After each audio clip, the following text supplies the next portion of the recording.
Welcome into this magnificent Monday edition of Palmetto Sports Daily. I'm Jill Schumacher along the Grand Strand, Myrtle Beach area. I'm joined by Ella in the upstate and Rick out in the capital of Columbia. It is all a talk about the Panthers as they just wrapped up their first week of training camp.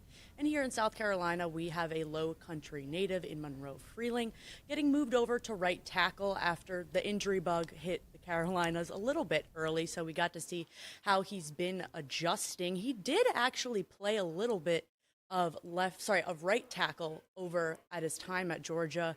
Not as many snaps, not nearly as many snaps as he did have over at left tackle. So now that these days have gone on, we're getting to see a little bit more how his footwork and hands are adjusting over on that right side.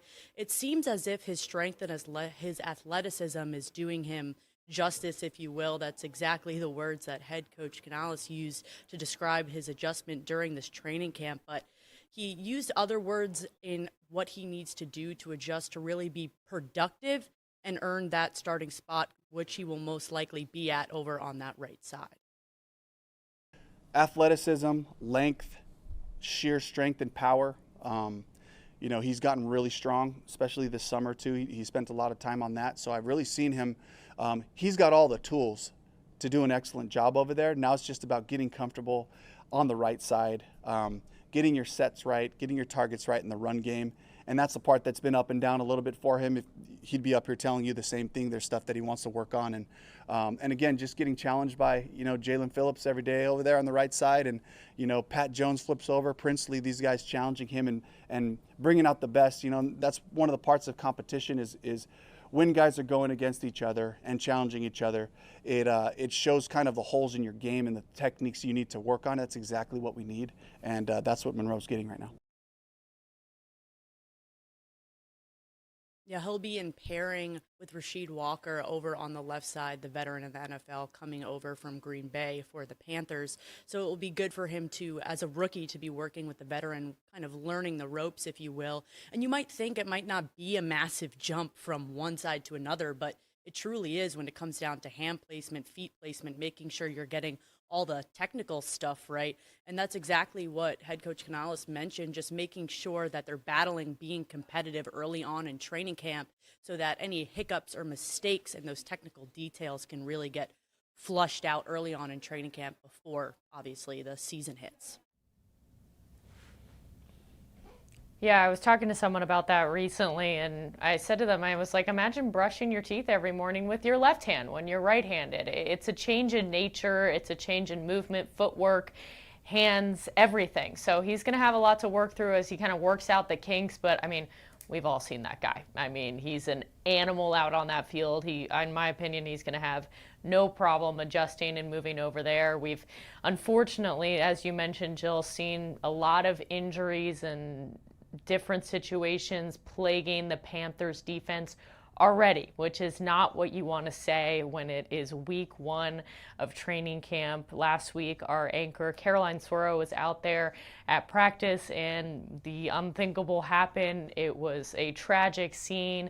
Nick Scorton went down and he just was in disarray when it happened. He had his jersey over his head as he was being carted off. Caroline told me that every single player went up and dapped him up and was clearly praying for him as he went down with what is believed to be an ACL injury, meaning that he'll be out for the entire rest of the season. This is a huge, huge, huge loss for the Panthers. He led the team, or was tied for sacks. I think he had 5 last season. So just a major loss for them to start out training camp. I know this guy is a leader for this team.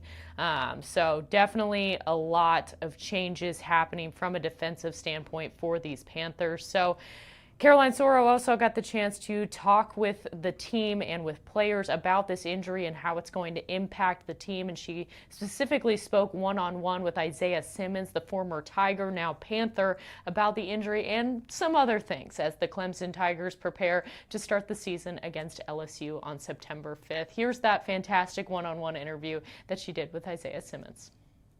Here at Panthers training camp, joined by a two-time national champion and former Clemson Tiger, Isaiah Simmons. Isaiah, hope the offseason treated you well. Thanks so much for taking the time. Just first day out there at camp today. I know it's a little different than having the T-shirts and the shorts on out at OTAs. You guys were out there hitting each other today. What was the first day being back like? Man, it felt good. Just being back out here with the guys. 5 weeks off, it was much needed, but I was ready to get back. A lot of people don't necessarily want to come back early. We were report back earlier than most teams, but it feels good to be back out there, just flying around with the guys. Just the focus that everyone had, you could feel it. You can feel that everybody is on the same type of mission and has the same end goal. And Isaiah, kind of a tough moment out there at practice where your teammate on defense, Nick Scorton, went down. Did you see his injury? Did you see what happened? I know he was carted off of the field there, but what was that like from your perspective out there? Yeah, you always hate to see someone go down, especially your teammate. When I first got here last year, Nick was a guy that I kind of connected with early in. And he's a great guy, great kid, and even, phenomenal athlete. A guy that we're really going to count on, and I know he'll be okay. I've keep him in my prayers for sure, but just always hate to see something like that happen. Actually gave him my bracelet that says I'm covered in the blood of Jesus. So wow. He's a guy who, he's a good friend, so. I just keep him in my prayers and obviously wish him a speedy recovery and wish the best. How has Nick kind of impacted your growth, and how do you feel like your growth has improved from last season to this season being with the same organization here for another year? Yeah, just to see a young guy with the ambition and drive he has it's cool to see, especially just watching even, we bring Jalen in and just seeing how he just went to work even harder, and Jalen fuels him to even be a better player. And Isaiah, I'm sure you pay attention to the Clemson Tigers as a former Tiger yourself. Mm-hmm. Any thoughts maybe on what's going to go on for the Tigers this season? Are they bouncing back? Are they back? What's going on with Clemson? We're going to see. I'm going to the fake Death Valley. The fake Death Valley? Yeah. Oh boy. The fake Death Valley down there in Baton Rouge, so we'll see how it goes. Don't let me down, fellas, please. Please don't make me travel that far and let me down. But no, I got faith in them, or else I wouldn't be going, man. I always will support my guys. And, Clemson family is a real thing. It's not just something we say. So I got faith in them always. And Coach Sweeney, best coach ever, so I got faith. Isaiah, thank you so much for taking the time. We really appreciate it. Thank you very much. In Charlotte, for Palmetto Sports and for Isaiah Simmons, I'm Caroline Soro. Well, what do we think, guys? The fake Death Valley. I love that he just went out and said that on his own, that he's going to be there. He seems to have a lot of confidence in his team heading over to the other Death Valley. Rick, what do you think? Do you share this confidence like Isaiah Simmons? Yeah, well, he's always struck me as a guy who's been extremely confident. And when he was at Clemson, you talk about a physical, athletic guy. With his ability, it's good to see him back with the Panthers. I remember him making a big play in the playoff game against the Rams. So maybe, especially with an injury to a fellow linebacker, unfortunately that happened, but maybe he'll be able to get to shine a little bit more. And I like the shot that he took at LSU, the fake Death Valley. Now he has to hope that his Clemson Tigers can back up his words. But I like it. I love it. It's your team. Like, you have to hype up your team. You have to believe in your team. And obviously that's like a great thing to say. And I'm sure all of these Clemson fans are going to rally behind that and keep saying that that is the fake Death Valley. It's going to be an exciting matchup. And I say this with not any matchup, but any, I guess you could say, top conferences matchup, that I think it's anyone's game if you really go in there and believe. If you go in there and be like, hey, this might not be our game, nothing good is going to come of that. And I think that's exactly what he was trying to instill into his team, being like, hey, like, I'm going down there, don't disappoint me. But I think it's going to be a good game. It's going to be a very competitive game. But I really do love that he said that.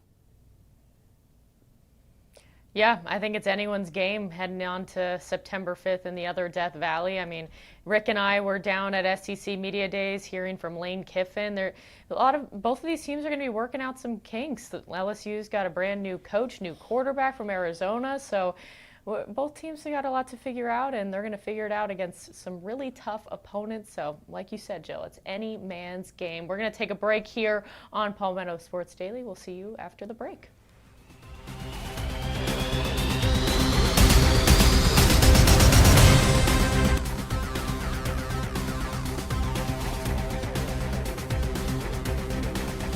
And welcome back to this Monday edition of Palmetto Sports Daily. In our opening segment, we talked some NFL with the Carolina Panthers, shifting gears over to college football and the Gamecocks. Well, this year, the Gamecocks and Georgia will meet once again on the football field. Now, they met every year since South Carolina joined the Southeastern Conference in 1992, and they played through 2023, but then when the scheduling format was changed, it was bye-bye to that rivalry.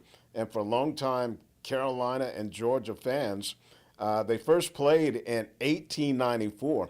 And if you go back to 1974, when South Carolina was an independent after leaving the ACC in 1971, from 1974 to 2023, they played every year except for two. So it just seemed a little weird these past few seasons with the Bulldogs and Gamecocks not meeting on the gridiron. And both head coaches, Kirby Smart and Shane Beamer, talked about the two getting back together once again. That rivalry is very pivotal and meaningful to a lot of our fan base, especially on that side of the state. So Shane's done an incredible job there. It's always an incredible environment, and they've got an incredible team coming back. Yeah, I'm excited. There's so many awesome venues and opponents that we play in the SEC, so we're grateful to be able to compete against every team in this league. But certainly you want to be able to play, for your fans especially, the team that's right down the road, and it's whatever it is, 2-hour, 45-minute drive or whatever it is to Athens from Columbia, and it makes too much sense for the fans not to play that game. I know how important that game is. Now, going back to the days of yesteryear when I was a student at South Carolina back in the mid-'70s, and my first Georgia-South Carolina game at Williams-Brice Stadium, it was night. The band sounded louder. It was a great atmosphere, fans going crazy. And so it'll be great to see them go at it one more time because it just seems like a natural, Georgia against South Carolina in football. Oh, yeah. I'm so excited for this matchup. I mean, I think the Gamecocks are looking for any game where they can prove themselves, and what an opportunity to do it against the Bulldogs, especially on their home turf. I know their record against the Bulldogs isn't too great. I believe they're 55-19-2. Well, the Bulldogs are 55-19-2. They own that record as of now, but hey, could get that number 20 heading into this season. I think it's far enough into the year that they'll kind of get their kinks out. They'll be in a good rhythm and hopefully be having the bounce back year that they plan to have, as they tell us at SEC Media Days. Jill? Yeah, South Carolina's going in as the underdogs this season, and now they're facing the Dogs once again. I mean, I love it. Any good regional matchup is always great to see. It's going to have a lot of eyes on it, and I think it's going to be a great game, like Rick mentioned. I need to see a picture of you at a tailgate in your yesteryears, like you were mentioning out there, as a Gamecock fan yourself. But yes, I do think it's going to be a great game, and I'm excited about this matchup. Oh yeah, hey, I was looking fly, dressed to the nines, especially on homecoming. Yeah, wonderful time. All right, we're going to take a timeout. We'll be right back.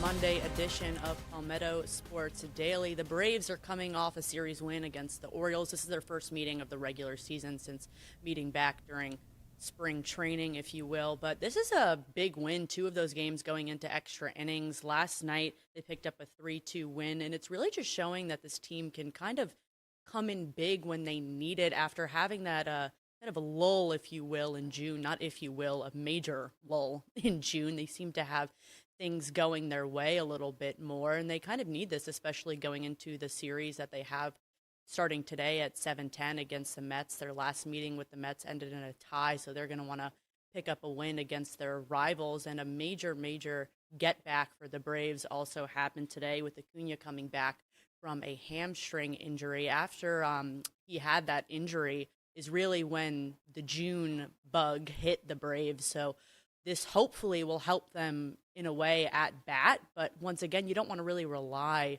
on one person going down. That means that everything goes kaput for your bats at the plate. But we saw the Braves kind of get things going in this month of July. So I'm curious what your guys' thoughts will be on Acuna coming back and kind of have an impact in late July, early August, especially going into a major series against the Mets.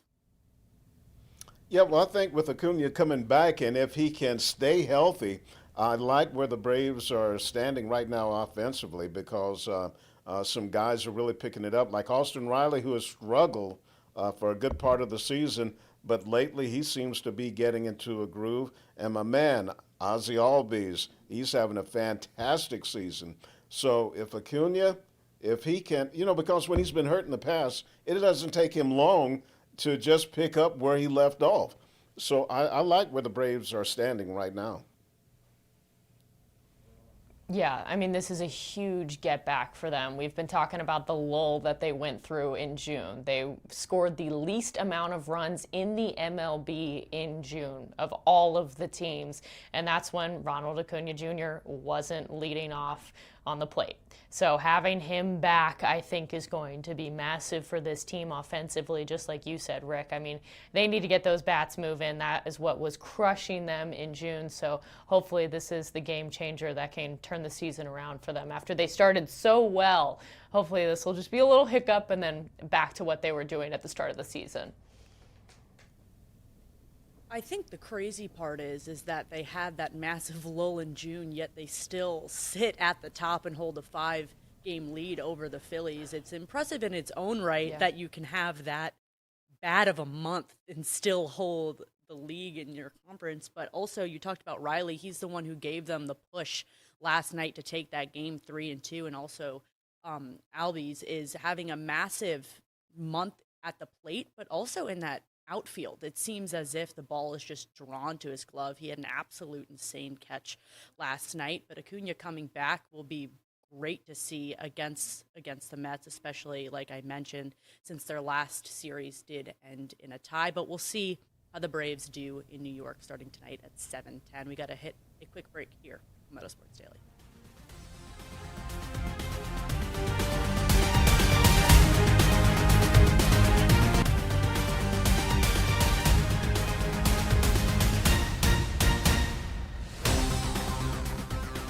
Welcome back into Palmetto Sports Daily. If you've been tuning in last week, you know that we were out at SEC Media Days talking SEC football. And guys, it was the 10-year anniversary of the SEC phrase, "It just means more." Now, Carmine and I did some digging, and we talked to some Gamecocks about this phrase, what it means. While it may take a little bit of a dig at the other conferences, what does it mean to this conference? Here's what they had to say. Look at the NFL draft every year. It's however many consecutive years we've led the country in draft picks. That's one. The passion from the fan bases, it's different. And I haven't been to other media days. I've caught glimpses of other media days on television, and it certainly isn't this. It's just that, like, more important to us, I guess. I mean, they might take that the wrong way. I'm sorry, but it's just super competitive. Like, we got the new schedule of 9 CC games. Like, I mean, you're playing each other. So you know what I'm saying. It's not gonna get any easier.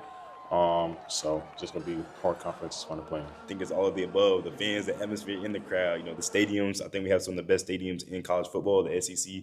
So that slogan, it actually means more. It does just mean more because every Saturday you're walking into 80, 90, 100,000 seat stadiums and the meccas of college football. And that's what, it's awesome. And I love it. Well, guys, does it just mean more, and how does it just mean more? Rick, you've been covering SEC football for 45 years. What do you think? Does it just mean more? Ella, really, they could have coined that slogan many, many years ago. Let's flash back to 1999. Lou Holtz is preparing for his first year coaching the Gamecocks. Steve Spurrier, he's at Florida. And I asked Steve Spurrier, I said, hey, what advice or would you give Lou Holtz about coaching in the SEC? And Spurrier goes, Coach Holtz knows ball. He knows what to expect. And years later, Lou admitted he didn't. He says, man, police escorts to the stadiums, we didn't have that in the Big Ten. And also, I think the talent level across the SEC. So Lou Holtz found out, yeah, it does mean more. I think it also means more in a way to a lot of these fans just because a lot of these SEC teams are in states and locations where they don't have professional teams. I'm not going to get into records and who has won the college football national championship most recently because the last three are the Big Ten, but I think there is a level of competition in the SEC that still does ring true. Ella, do you think it means more? I think it's starting to mean less, frankly. I think the Big Ten is starting to take the world by storm and rival the SEC a bit, but it is the SEC. When you think about college football, you think about SEC football on Saturday. But fun little conversation that is going to wrap us up here on Palmetto Sports Daily. Thanks for joining us.